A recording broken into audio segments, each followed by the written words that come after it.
ஏதோ ஒரு விஷயத்துக்காக சண்டை போட்டுட்டு அதுக்கான சொல்யூஷன் என்னன்றத பத்தி பேசாம நாளை இன்கம்ப்ளீட்டா க்ளோஸ் பண்ணவே கூடாது. கோவத்துல ரெண்டு பேரும் என்னென்னமோ பேசிட்டும் அதுல இருக்கிற பாசிட்டிவ்ஸை மட்டும் எடுத்துக்கலாம், மத்ததெல்லாம் தூங்கி எழுந்து பேசிக்கலாம்ட்டு ஹீரானும் ஷோவானும் தூங்க ஆரம்பிக்கிறாங்க. அப்ப ஹீரான் ரெஸ்ட் ரூம் போகலாம்ட்டு எழுந்துக்கும் போது அவங்க மூக்குல இருந்து ரத்தமா கொட்ட ஆரம்பிக்குது. எப்பயுமே ஹீரான் தூங்கிட்டு இருக்கும் போதுதான் அவங்க மூக்குல இருந்து ரத்தம் வரும். ஆனா இப்ப தூங்கி எழுந்தோன்னு ரத்தம் வந்ததால வலி தாங்க முடியாம ரெஸ்ட் ரூம்க்கு போய் கழுவிட்டு அவங்க தலைய தொட்டு பார்த்தா முடியெல்லாம் பயங்கரமா கொட்டிட்டு இருக்கு. ஹீரானோ ஷோவான் கூட இருக்கும்போது தான் இப்படி எல்லாம் நடக்கணுமா, நானே எவ்வளவு நாள் கழிச்சு அவன் கூட இருக்கேன்ட்டு ஷோவான் தூங்கிட்டு இருக்கும் போதே அவனுக்கு தெரியாம அவங்க வீட்டுக்கு போயிடுறாங்க. தூங்கி எழுந்தோன்னு ஹீரானை தேடுற ஷோவான் பெட் ஃபுல்லா முடியா கொட்டிட்டு இருக்கிறத பார்த்து ஒரே ஷாக். ஏன்னா இதுக்கு முன்னாடி அவங்க முடியெல்லாம் இப்படி கொட்டினதே இல்ல. பெட்ல மட்டும் இல்ல, கீழே ஃப்ளோர்ல ரெஸ்ட் ரூம்ல எல்லா இடத்துலயும் ஹீரானோட முடியாவே இருக்கு. என்னடான்ட்டு ஒண்ணுமே புரியாத ஷோவான் இப்பயும் ஹீரான் நம்ம கிட்ட எதையும் சொல்லாம போயிட்டாலே அவ ஏதோ ஒரு பெரிய கஷ்டத்துல இருக்கான்ட்டு பின்னாடி நடந்ததெல்லாம் யோசிச்சு பார்த்தா ஹீரான் அன்னைக்கு மலையில தவற விட்ட மெடிசன் டப்பா ஞாபகம் வருது. அதே மாதிரி தான் இன்னொரு நாள் திடீர்னு மயக்கம் போட்டு விழுந்தாங்க.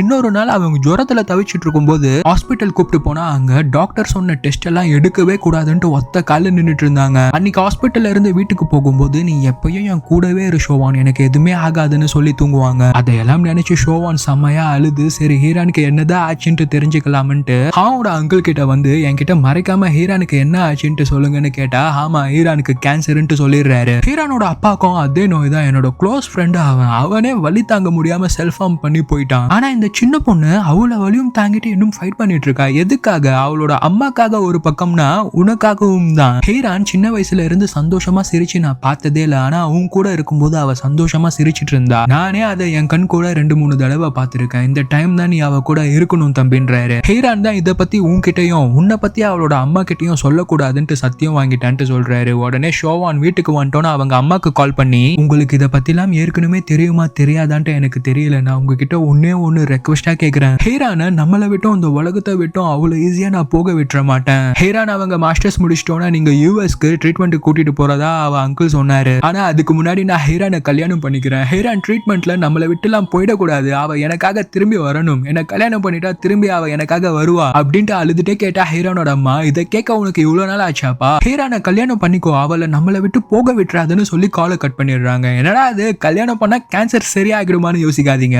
This is fighting. லைஃப்ல வர அப்ஸ் அண்ட் டவுன்ஸ் எல்லாம் நினைச்சு பிடிச்சவங்களை வேண்டாம் சொல்றது, சோகமா உட்காந்து இருக்கிற மாதிரிலாம் இல்லாம பாசிட்டிவா எந்த சிச்சுவேஷனையும் ஃபைட் பண்ணி மீண்டு வரணும்ன்றது தான் இந்த சீரிஸ் எடுத்தவங்களோட இன்டென்ஷன்ஸ்.